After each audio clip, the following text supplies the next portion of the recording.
பிரேம்குமாருடைய இயக்கத்தில் விஜய் சேதுபதி, த்ரிஷா உள்ளிட்டோருடைய நடிப்பில் 2018ஆம் ஆண்டு வெளியாகி மிகப்பெரிய வெற்றி பெற்ற திரைப்படம் தான் 96.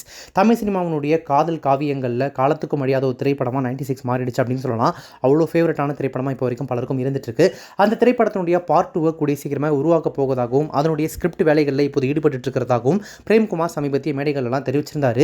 சமீபத்தில் ஒரு செய்தி சோஷியல் மீடியாவில் உலா வர ஆரம்பிச்சது. அது என்ன அப்படின்னா, 96 பார்ட் 2 திரைப்படத்தினுடைய கதையை விஜய் சேதுபதி கேட்டார்.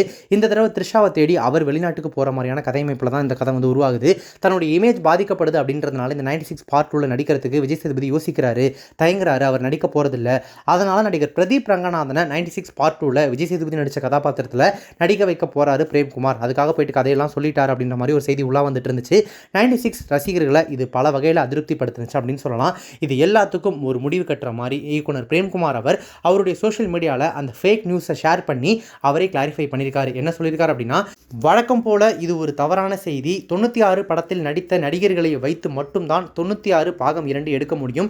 நடிகர் திரு பிரதீப் ரங்கநாதன் அவர்களை நான் அணுகியது முற்றிலும் வேறு ஒரு கதைக்கு. அதற்கும் 96 பார்ட் 2 படத்துக்கும் எந்த தொடர்பும் இல்லை. நாளுக்கு நாள் பெருகி வரும் தீங்கு விளைவிக்கும் இந்த பொய் செய்திகளை கையாளுவது மிகவும் கடினமாக உள்ளது. இதன் மூலம் உண்மையை சொல்ல அறம் சார்ந்த அச்சு மற்றும் ஊடக நண்பர்களை மீண்டும் நாடுகிறேன் அப்படின்னு சொல்லி 96 பார்ட் 2 பிரதீப் ரங்கநாதன்லாம் நடிக்கல. அதில் விஜய் சேதுபதி, த்ரிஷா மட்டும் தான் நடிக்கிறாங்க அப்படின்ற அந்த விஷயத்தை கிளாரிஃபை பண்ணி இந்த விஷயத்தை ஃபேக் அப்படின்றதையும் அவர் ப்ரூவ் பண்ணியிருக்காரு.